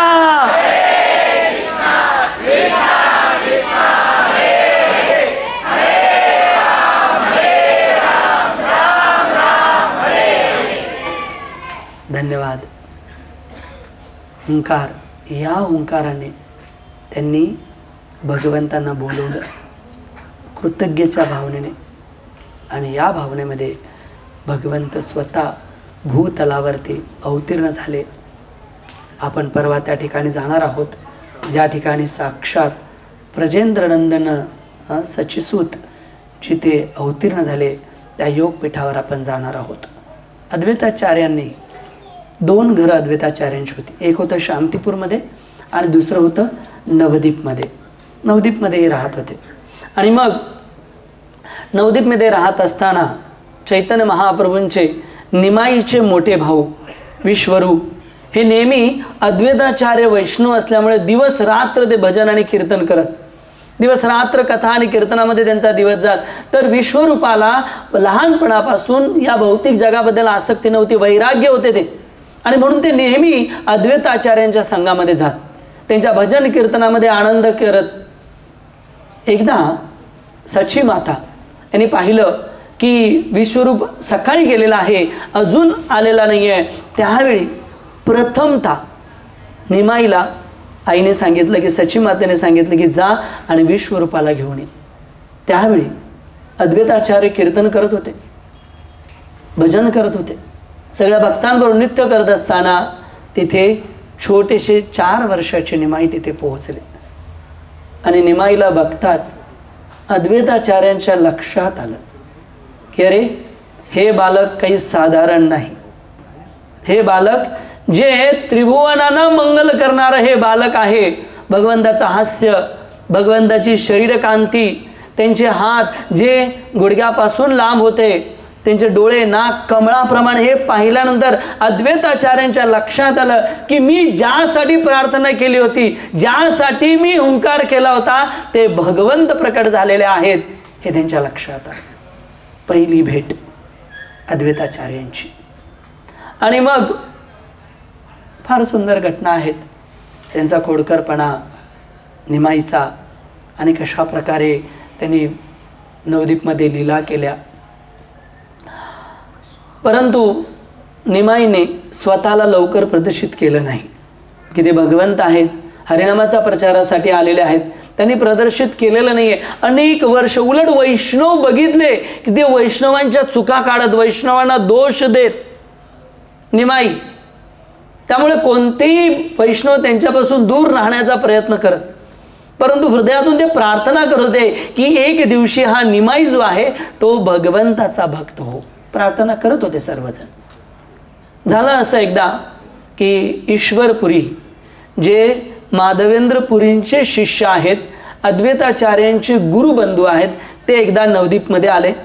ती कथा आपण योगपीठमध्ये चर्चा करणार आहोत की कशा प्रकारे ईश्वरपुरींचं कृष्ण प्रेम पाहिल्यानंतर गौरांग निमाईच्या हृदयामध्ये ते कृष्ण प्रेम जागृत झालं आणि ईश्वरपुरीला त्यांनी आपला गुरु म्हणून स्वीकार केलं.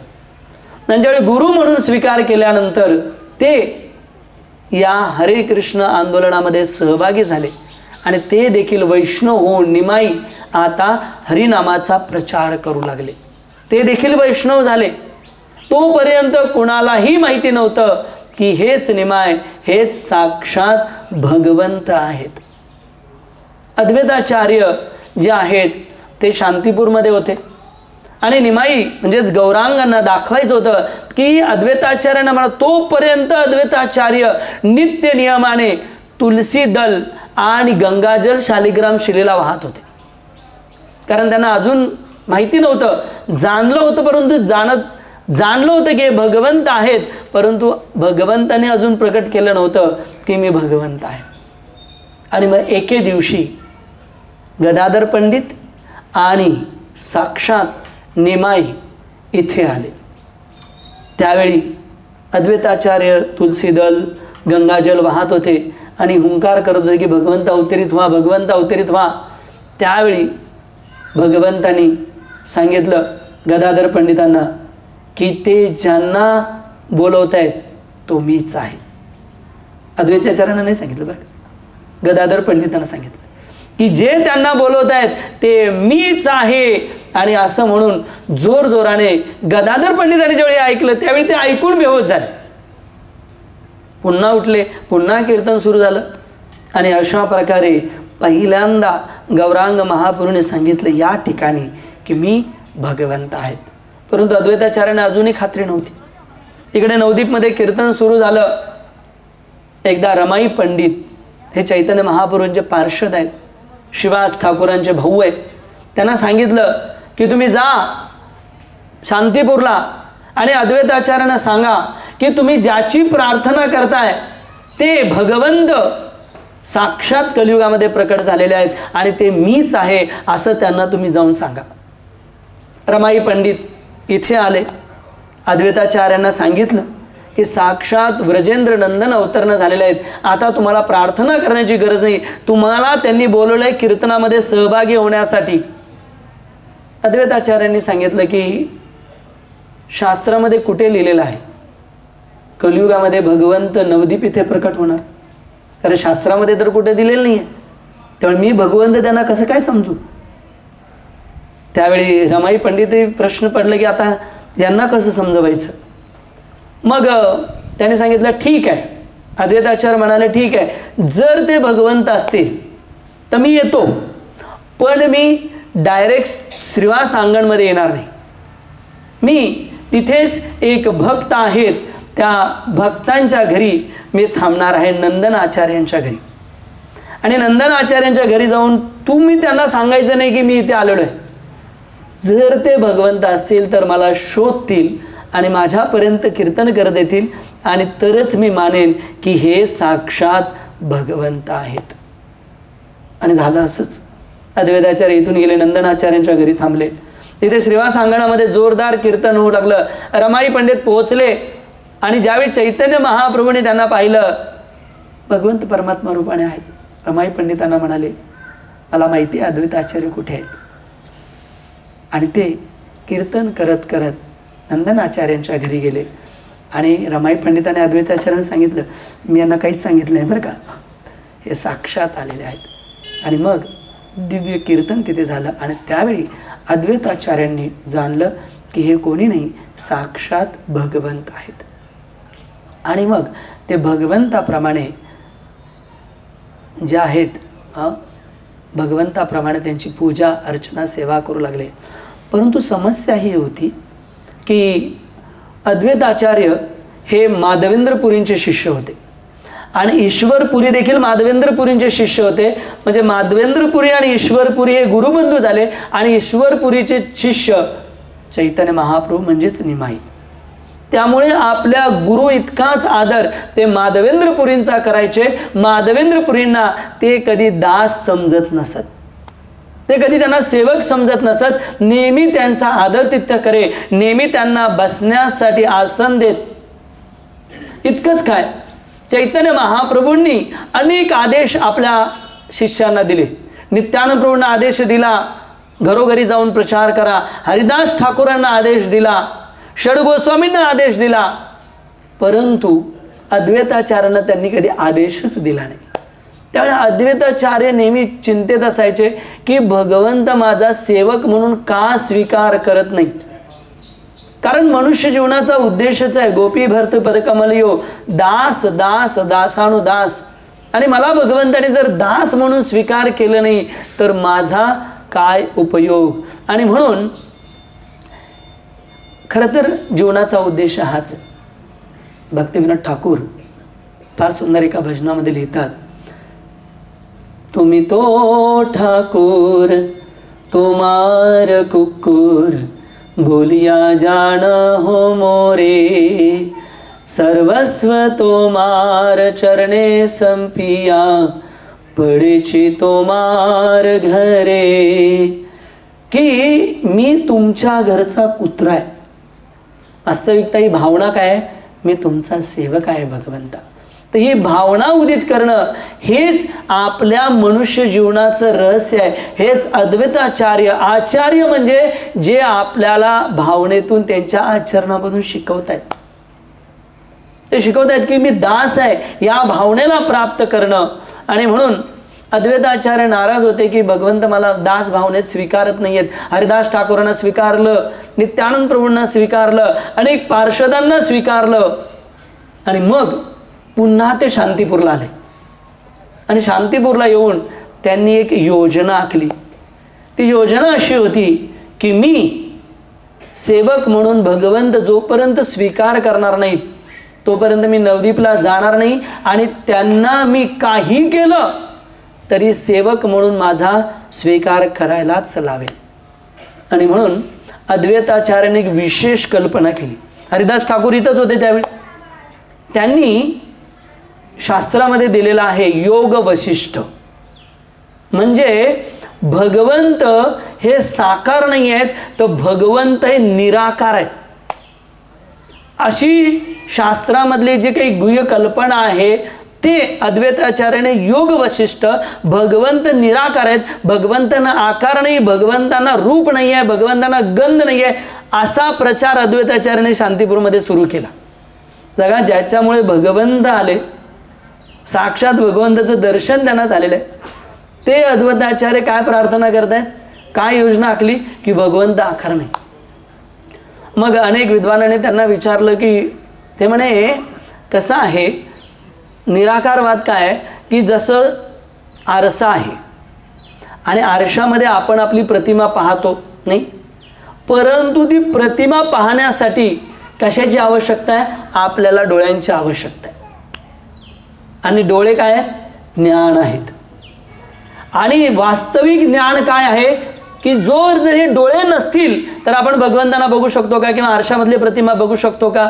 नाही आहे. तर हे डोळे ज्ञान आहेत आणि त्या ज्ञानाच्या आधारावर शास्त्रामध्ये सांगितलेलं आहे की भगवंतांना आकार नाही. हे डोळे काय सांगतात, ज्ञान काय सांगतं की भगवंत निराकार आहेत. आणि अशा प्रकारची प्रचार त्यांनी सुरू केला की भगवंत निराकार आहेत, भगवंतांना आकार नाही, मायावाद. अशा प्रकारे ज्यावेळी केला त्यावेळी हे चैतन्य महाप्रभूंना समजलं. आता ज्यावेळी ते प्रचार करत होते, ते प्रवचन देत होते, त्यावेळी हरिदास ठाकूर हसत होते जोरजोराने की हे काय चाललंय नाही. पण त्यांनाही कळालं की अद्वैताचार्यांची भावना काय आहे. आणि मग चैतन्य महाप्रभू साक्षात इथे आले. आणि इथे आल्यानंतर त्यांनी अद्वैताचार्यांना मायावाद, निराकारवाद, अहम ब्रह्मास्मी, ज्ञान योग वशिष्ठ या सगळ्यांचा प्रचार करताना पाहिल्यानंतर अत्यंत क्रोधित झाले. कारण नीट लक्षात घ्या, निराकारवाद किंवा मायावाद याला आपले आचार्य का प्रताडित करतात? कारण आपला स्वभाव आहे, जीवेर स्वभाव आहे कृष्णर नित्यदास. जीवाचा स्वभाव आहे भक्ती करणं, भगवंताची सेवा करणं. मायावाद किंवा निराकारवाद किंवा अहम ब्रह्मास्मी हा जो स्वभाव आहे भक्ती करण्याचा किंवा सेवा करण्याचा, त्या स्वभावालाच मारून टाकतं. आणि म्हणून आपले आचार्य या मायावादाला जे आहेत खतपाणी घालत नाही, त्याची प्रताडणा करतात. चैतन्य महाप्रभू हुंकार देऊ लागले, क्रोधित झाले आणि अद्वैताचार्यांच्या समोर आले आणि अद्वैताचार्यांना विचारलं, हे तुम्ही काय प्रचार करतात? मी काय प्रचार करत आहात? भगवंत हे साकार आहेत, भगवंत निराकार असू शकत नाही. निराकार या शब्दाचा अर्थ आहे की ज्यांना सामान्यतः व्यक्तीप्रमाणे इंद्रिय नसतात. भगवंत कुठल्याही शरीराच्या दिव्य अंगाने कुठलंही कार्य करू शकतो. भगवंत डोळ्याने खाऊ शकतात, भगवंत पायाने चालू शकतात, भगवंत प्रत्येक इंद्रिय भगवंताचं परिपूर्ण आहे असं अद्वैताचार्यानं सांगितलं. परंतु अद्वैताचार्य मानायलाच तयार नाहीत. ते म्हणे नाही, ज्ञानाच्या आधारावरती भगवंत निराकार आहेत, तुम्ही मला काहीही सांगू नका. आणि हे ज्यावेळी ऐकलं अद्वैताचार्यावर क्रोधित झाले चैतन्य महाप्रभू आणि जोरात ओरडू लागले, नडा नडा, हे तू काय उच्चारण करतोयस. आणि गेले चैतन्य महाप्रभू, त्यांना पालथं पाडलं आणि त्यांच्या छातीवर चैतन्य महाप्रभू बसले आणि म्हणाले, नडा, तुझ्या हुंकारामुळे मी इथे आलो, तुझ्या हुंकारामुळे मी इथे आलेलो आहे. मी हरिनामाचा प्रचार करण्यासाठी आलेलो आहोत आणि तू आता काय करतोयस, मायावादाचा प्रचार करतोयस. मी तुला आता जिवंत ठेवल्याशिवाय राहणार नाही. आणि मारू लागले. सगळे भक्त खत खत खत हसू लागले. इकडे क्रोध. आणि मग अद्वैताचार्यांची पत्नी सीता ठाकुराणी तिथे आली आणि तिने सांगितलं की भगवंता वृद्ध आहेत, मारू नका. नाही, अद्वैताचार्य खुश झाले, आनंदित झाले. आणि भगवंता मला हेच पाहिजे होतं की तुम्ही माझा दास म्हणून स्वीकार केलेला आहे. आणि मग जोरदार याच ठिकाणी कीर्तन झालेलं आहे. सगळे भक्त आनंदाने कीर्तनामध्ये चैतन्य महाप्रभूवर नृत्य करू लागले. अष्टविकार प्रत्येकावर जे आहेत ते प्रत्येकामध्ये दिसू लागलेलं असं दिव्य कीर्तन या शांतीपूरमध्ये झालेलं आहे. अद्वैताचार्यांनी हे मान्य केलं किंवा चैतन्य महाप्रभूने मान्य केलं की मी दास आहे. हीच आपली भावना आहे. या भौतिक जगामध्ये किंवा या धामामध्ये आपण आलेलो आहोत, एक नियंत्रक आणि कंट्रोलर बनून म्हणून आलेलो आहोत. या धामामध्ये आपण जे आलेलो आहोत, प्रार्थना कसली करायची आहे की मी सेवक आहे. ही भावना आपल्या हृदयामध्ये वाढली गेली पाहिजे. कारण या भौतिक जगाचा स्वभाव आहे बॉस बॉस बॉसोनु बॉस. या भौतिक जगामध्ये प्रत्येक व्यक्ती बॉस बनण्याचा प्रयत्न करत आहे. नाही, कोणी घरचा बॉस बनण्याचा प्रयत्न करतो, कोणी नाही समाजाचा बॉस बनण्याचा प्रयत्न करतो, कोणी ऑफिसमध्ये बॉस बनण्याचा प्रयत्न करतो. प्रत्येक जण नाही बॉस बनण्याचा प्रयत्न करतो. परंतु आध्यात्मिक जीवन तोच अनुभवू शकतो जो दास दास दास या भावनेचा अनुभव करेल. आणि म्हणून भक्तिसिद्धांत सरस्वती ठाकूर फार सुंदर एक वाक्य सांगतात. ते म्हणतात, भगवंतांना पाहण्याचा प्रयत्न करू नका. आज आपण धामामध्ये येणारे 5 दिवस इथे आहोत. ही भावना विकसित झाली पाहिजे. भक्तिसिद्धांत सरस्वती ठाकूर सांगतात की भगवंताला पाहण्याचा प्रयत्न करू नका. असं काही करा की भगवंत तुम्हाला बघण्यासाठी येतील. असं काही कार्य करा. आणि ते कार्य काय करू शकतो आपण? वैष्णव सेवा. भक्तांनी म्हणून धामामध्ये येऊन आपण वैष्णवांची सेवा केली पाहिजे. गाडीमध्ये तरुण आहोत तर पाठी बसलं पाहिजे. जे वृद्ध आहेत त्यांनी पुढं बसलं पाहिजे. ती वैष्णव सेवा आहे. केली का आपण? हरे कृष्णा हरे कृष्णा कृष्णा कृष्णा हरे हरे, हरे राम राम राम हरे हरे. सेवा झाली पाहिजे. या धामामध्ये क्राय फॉर कृष्णा, कृष्णासाठी रडलं पाहिजे. या धामामध्ये आपण जसं अद्वैताचार्याने हुंकार भरला तसं आपण धामामध्ये रडलं पाहिजे भगवंतांना प्राप्त करण्यासाठी. या धामामध्ये आपण वैष्णव अपराध नाही केला पाहिजे. प्रत्येक वैष्णवाला आदर दिला पाहिजे. प्रत्येक वैष्णवाला प्राधान्य दिलं पाहिजे. कारण 1 करोड ब्राह्मण म्हणजे एक वैष्णव आहे. त्या वैष्णवांना आदर केला पाहिजे. त्या वैष्णवांची सेवा आपण या धामामध्ये, तर ते धाम रिव्हील होईल. तर ते चैतन्य महाप्रभूंचं जे कृष्ण प्रेम आहे ते आपण साक्षात्कार अनुभव करू शकतो. त्यासाठी आपण इथे आलेलो आहोत. त्यासाठी इतकी यात्रा आयोजित करण्यात आलेली. उद्देश काय? कृष्ण प्रेम, साक्षात्कार. आणि या साक्षात्काराच्या जोरावरती आपण पुढील वर्ष काढणार आहोत. आयुष्य काढणार आहोत. आणि म्हणून फार गरजेचं आहे वैष्णव अपराध न करणे, विधी निषेध, विधींचं पालन करणे, नित्य भगवंताच्या नावाचा जप करणे. बसमध्ये बसलेला आहात, पायी चालत आहात, कीर्तनामध्ये सहभागी व्हा. नाही, भगवंत परीक्षा घेतील. मी येताना पाहिलं सगळे वाट काढत होते. चिखलामध्ये पाय कुठे जाऊ नये, कोणी घसरून पडू नये. आणि खरंच स्वतःला विचारा, किती जण आम्ही हरिनाम घेत होतो. नाही, हे छोटंसं संकट आहे, तरी आपल्याला हरिनाम सुचलं नाही. कलियुगाचा ज्यावेळी मृत्यू येईल, वृद्धत्व येईल, त्यावेळी काय हरिनामावर आपली आसक्ती राहणार. आणि हरिनाम जप केला पाहिजे, माळ्यावरती जप केला पाहिजे, सदैव कीर्तन केला पाहिजे, प्रजल्प नाही केला पाहिजे. प्रजल्प टू मच डेंजरस. जसं बेडूक पावसाळ्यात ड्राव करतं, त्याला वाटतं मी मादी बेडकणीला आकर्षित करतोय, नाही, आणि म्हणून तो जोराने ओरडतं. पण आकर्षित कोण होतं? सर्प आकर्षित होतो. त्याच प्रकारे आपण इथे जर प्रजल्पामध्ये लागलो, नक्कीच शास्त्रामध्ये दिलेला आहे संकीर्तनाचा लाभ आपल्याला मिळेल. परंतु जर खरंच संकीर्तन केलं तर आपल्याला भगवत प्रेमाचा लाभ का होणार नाही. आणि म्हणून फार गरजेचं आहे वैष्णव अपराध न करणे, सततम कीर्तन, सतत कीर्तन करणे, कीर्तनामध्ये सहभागी होणं हे अत्यंत गरजेचं आहे. आणि मग जास्तीत जास्त भगवत कथा श्रवण करणे, जास्तीत जास्त. म्हणून आजचं प्रवचन आता सुरू होत आहे. आवाज काही आला नाही बुवा? हरे कृष्णा कृष्णा कृष्णा हरे हरे, हरे राम राम राम हरे हरे. मी मॅनेजमेंटला सांगितलं होतं माझ्यासमोर घड्याळ ठेवा, त्यांनी काय ठेवलेलं नाही आहे. हरे कृष्णा असो. परंतु अद्वैताचार्यांच्या अनंत लीला आहेत. 2 महत्त्वाच्या लीला आपण चर्चा करून मग पुढच्या प्रवासाला लागणार आहोत. फार महत्त्वाच्या या लीला आहेत.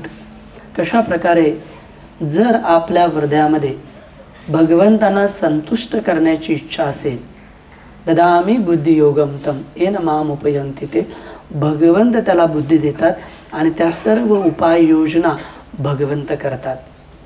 इथून जगन्नाथपुरी दरवर्षी चातुर्मासमध्ये 4 महिन्यांमध्ये सगळेजण जगन्नाथपुरीला जात. रथयात्रेच्या वेळी जगन्नाथपुरीला जात आणि सर्वजण तिथे चैतन्य महाप्रभूवर वास्तव्य करत. अद्वैताचार्य, अनेक भक्त, जवळजवळ बंगालचे अनेक भक्त चैतन्य महाप्रभू अथारनाला इथे त्या सगळ्या भक्तांचं स्वागत करत असत. अद्वैताचार्य आणि सीता ठाकूर आणि त्यांची पत्नी एकदा जगन्नाथपुरीला पोहोचले. आणि जगन्नाथपुरीला पोहोचल्यानंतर अद्वैताचार्यांच्या मनामध्ये भाव आला की मला चैतन्य महाप्रभूंना भोजन खायला घालायचे, त्यांना प्रसाद वाढायचे. आणि मग त्यांनी सीता ठाकूरांशी विचार विनिमय करून भोजन बनवायला सुरुवात केली. अनेक व्यंजन त्यांनी बनवले. आणि मग त्यांची इच्छा झाली की खरं तर चैतन्य महाप्रभू येतीलच, परंतु त्यांच्याबरोबर अनेक पार्षद आले तर मला चैतन्य महाप्रभूंची नीट सेवा करता येणार नाही, त्यामुळे एकटेच आले तर बरे. आणि म्हणून या भावनेने त्यांनी प्रार्थना केली. झालं असं की जोरात पाऊस सुरू झाला. इतक्या जोरात पाऊस सुरू झाला आणि त्या पावसामधून फक्त चैतन्य महाप्रभू अद्वैतांच्या समोर आले. अद्वैताचार्यांनी पाहिलं की स्वयं भगवंत एकटेच आलेले आहेत. त्यांना अत्यंत आनंद झाला. त्यांनी सांगितलं, धन्यवाद भगवंता, तुम्ही प्रत्येक जीवाच्या इच्छा पूर्ण करता. तुम्ही एकटेच आले त्याबद्दल धन्यवाद. माझी इच्छा तुम्ही पूर्ण केली आणि हा पाऊस तुम्ही पाडला आणि त्यामुळे तुमच्याबरोबर कोणी येऊ शकले नाही, त्यामुळे धन्यवाद. भगवंत हे भक्तवत्सल असतात. भक्ताच्या प्रत्येक जसं तन्मयतेने आपण भगवंतांना प्रार्थना केली, क्राईंग मूड प्रभुपाद लिहितात, ज्या प्रकारे एक बालक आईसाठी रडतं त्या भावनेमध्ये ज्यावेळी आपण भगवंतांना पुकारू त्यावेळी भगवंत आपल्याशी आदान प्रदान केल्याशिवाय राहणार नाहीत. इकडे चैतन्य महाप्रभूंनी अद्वैताचार्यांना सांगितलं, माझी मी ते केलेलं नाही, तुमची प्रामाणिक इच्छा म्हणून साक्षात इंद्रदेवाने ते मान्य केलेलं आहे. अहो, तुमच्या इच्छेमुळे मी इथे आलेलो आहे, तर तुमच्या इच्छेमुळेच इंद्राने हा पाऊस पडलेला आहे, तुमच्या इच्छेमुळेच मी एकटा इथे आलेलो आहे, माझी काही इच्छा नाही. आहे भगवंत आणि दास यांच्यातला आदान प्रदान. म्हणून फार सुंदर एका प्रवचनामध्ये मी ऐकलं, त्यावेळी भगवंताकडे आपण एक पाऊल चालतो ना, त्यावेळी भगवंत आपल्याकडे 10 पाऊलं चालतात. नीट लक्षात घ्या, भगवंताकडे एक पाऊल चाललं की भगवंत आपल्याकडे 10 पाऊल चालतात. भगवंताचं एक पाऊल किती मोठं आहे.